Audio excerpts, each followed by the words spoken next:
Cinema Kane coming back at you, and today we are talking Scream 6. In a previous video, I mentioned that the original Scream was what ignited my love for horror movies. My least favorite of the franchise, I'll just get this out of the way, is Scream 3.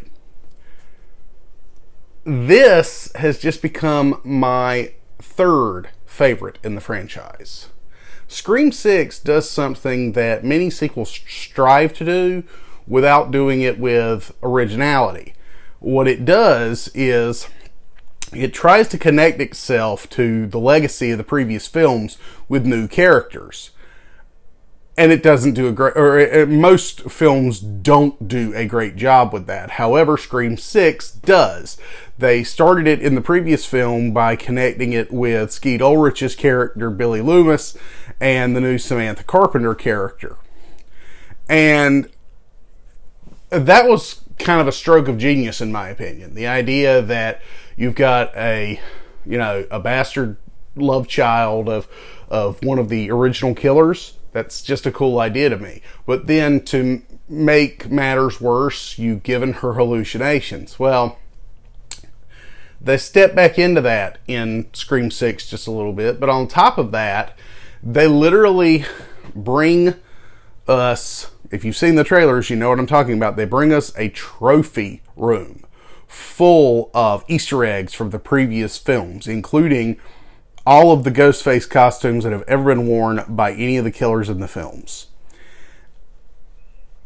When you are trying to make a legacy sequel with only one legacy character, in this case, Gale Weathers, and your main character, at least for the first 4 installments, is MIA, and she was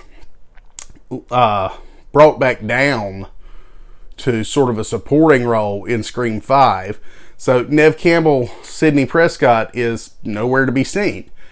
It's a difficult task to begin with to make yet, as I've been saying, a legacy sequel with only one legacy character. But when you take into account that they didn't in fact kill her off, which I like, because that means there's still a possibility she could one day return, a la Jamie Lee Curtis, because let's face it, they're up to Scream 6. They might go all the way to Scream 13 at this point.